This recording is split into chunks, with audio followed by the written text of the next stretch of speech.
Hi hello welcome back to our channel. ఈరోజు ఒక latest న్యూస్తో మీ ముందుకు వచ్చాను. అదేంటో ఇప్పుడు మనం తెలుసుకుందాం. తెలుసుకోబోయే ముందు మన ఛానల్ని ఒక లైక్ ఇవ్వండి, సబ్స్క్రైబ్ కూడా చేయండి.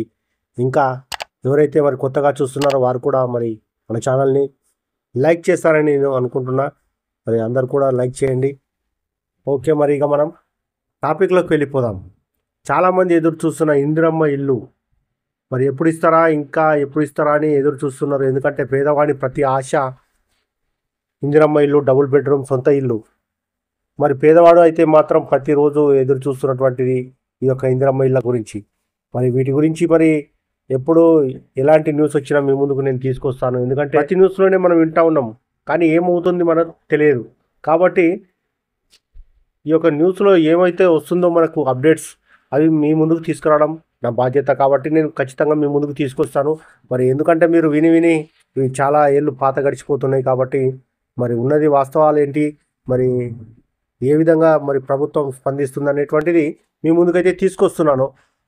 కాబట్టి ఈ యొక్క వీడియోలో మనం తెలుసుకుందాం. అర్హులైన జర్నలిస్టులందరికీ ఇందిరమ్మ ఇల్లు మంజూరు చేస్తామని మంత్రి పొంగులేటి శ్రీనివాసరెడ్డి అన్నారు. ముఖ్యంగా గ్రామీణ ప్రాంతాల్లోని నిరుపేద పాత్రికేయులకు, వృత్తి నిర్వహణలో మృతి చెందిన జర్నలిస్టు కుటుంబాలకు ప్రాధాన్యం ఇస్తున్నారు. వృత్తి నిర్వహణలో చనిపోయిన జర్నలిస్టు కుటుంబాలతో పాటు నిరుపేద జర్నలిస్టులకు శుక్రవారం నాంపల్లి ప్రెస్ అకాడమీ కార్యక్రమంలో పింఛన్ ఎక్స్గ్రేషియా సంబంధించిన చెక్కులను అందజేశారు. ఈ సందర్భంగా శ్రీనివాసరెడ్డి మాట్లాడుతూ మండల కేంద్రాల, నియోజకవర్గాల స్థాయిలో పనిచేస్తున్న జర్నలిస్టులను ఆదుకునేందుకు ప్రత్యేక కార్యాచరణ రూపొందించినట్లు తెలిపారు.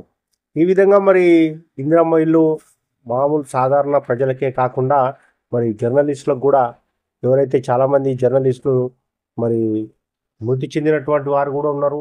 మరి వారి కుటుంబాలను ఆదుకోవడానికైతే మరి ఇంటిని ఇందిరమ్మ ఇల్లు ఇవ్వడానికైతే ప్రభుత్వం ఒక ఆలోచనలో ఉంది.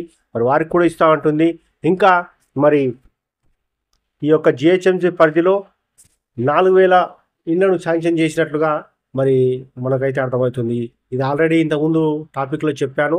ఎందుకంటే 2017, 2019లో ఎవరైతే అప్లై చేసుకున్నారో వారిలో నుంచి మరి ఆ టైంలో ఎవరైతే అప్లై చేసుకున్నారో వారిలో నుంచి కొంతమందిని అయితే మరి నిజంగా లబ్ధిదారులు అర్హత కలిగినటువంటి వారిని అని గుర్తించి మరి వారికైతే మరి ఇందిరమ్మ ఇల్లు ఇవ్వడానికైతే మరి ప్రణాళికనైతే సిద్ధం చేసింది.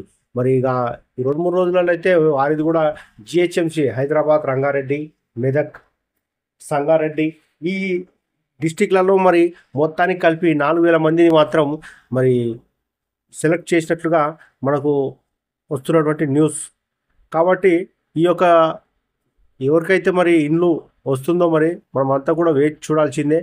మరి ఇంకా దాదాపు మనకి 80 లక్షల మంది అప్లై చేసుకుంటే ఇందిరమ్మ ఇళ్ళకి దాంట్లో 40,000 మంది దాకా మరి రిజెక్ట్ చేసినారు. ఎందుకంటే వీరంతా అర్హులు కారు అని.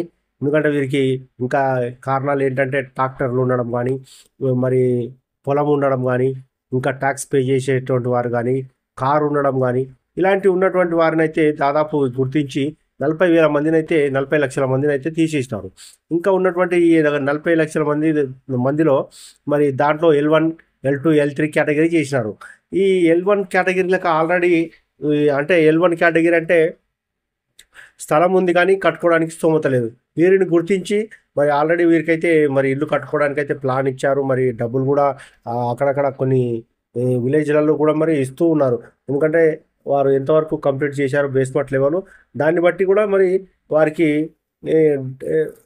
అమౌంట్ కూడా శాంక్షన్ చేసినటువంటి వార్తలు అయితే మనం విన్నాము. కాబట్టి ఇంకా L2 కేటగిరీలో అయితే వీరికి ఇల్లు లేదు, స్థలం లేదు. మరి వీరిని అయితే గుర్తించి మరి ఈ యొక్క రాష్ట్ర ప్రభుత్వం అయితే ఖచ్చితంగా వీరికి డబుల్ బెడ్రూమ్లు ఇస్తామని అయితే చెప్తా ఉన్నారు. ఒకవేళ డబుల్ బెడ్రూమ్లు సరిపోకపోతే లేకపోతే మరి వీరికి కూడా ఎక్కడైనా ప్లేస్ చూసి మరి వారికి కట్టించేటువంటి ప్రయత్నం చేసి మరి వారికి కూడా ఖచ్చితంగా అందిస్తామని అయితే మరి ప్రభుత్వం చెప్తా ఉంది. ఈ యొక్క న్యూస్ మరి మనకు చాలా రోజుల నుంచి వింటున్నాం, కానీ మరి ఎప్పుడు వస్తుందా ఏంటి వస్తుందా అనేది మనకు తెలియదు. అంటే ఆల్రెడీ ఈ యొక్క L2 సంబంధించినటువంటి లిస్టు ఆల్రెడీ ప్రభుత్వం రిలీజ్ చేసింది, కానీ అది అఫీషియల్గా ఇంకా రిలీజ్ చేయలేదు. అది మండల కార్యాలయాల్లో, గ్రామ పంచాయతీ కార్యాలయాల్లో మన అధికారుల వద్ద అయితే ఉందని అటువంటి వార్త అయితే మనకు వస్తుంది. కాబట్టి ఒకవేళ ఎవరైనా తెలుసుకోవాలనుకుంటే మండల ఆఫీసులోకి వెళ్ళడం కానీ, గ్రామ పంచాయతీ కార్యాలయంలో కానీ వెళ్ళడం ద్వారాగా మరి మీ యొక్క పేరు వచ్చిందా లేదా అనేటువంటిది తెలుసుకోవడం జరుగుతుందని అయితే ఈ యొక్క ప్రభుత్వం చెప్తా ఉంది. కాబట్టి ప్రతి ఒక్కరు కూడా మరి ఎవరికైతే మరి ఇందిరమ్మ ఇల్లు మరి తెలుసుకోవాలనుకుంటున్నారో వారు వెళ్ళొచ్చు. ఇంకా లేదు అనుకుంటే ఇంకా 2-3 రోజులు ఆగినట్లయితే అఫీషియల్గా మనం వెబ్సైట్లో చూడొచ్చు. చూసినప్పుడు అప్పుడు ఒకవేళ రియల్గా అప్పుడు మనకు అఫీషియల్గా ఆ యొక్క లిస్ట్ అయితే వస్తే మనం మరి ఒక న్యూస్ మనం మీ ముందుకు తీసుకొస్తాను. అది ఏ విధంగా మనం చెక్ చేసుకోవాలనేటువంటిది కూడా మీకు ఒక వీడియో చేసి మళ్ళీ పెడతాను. అంతవరకు సెలవు.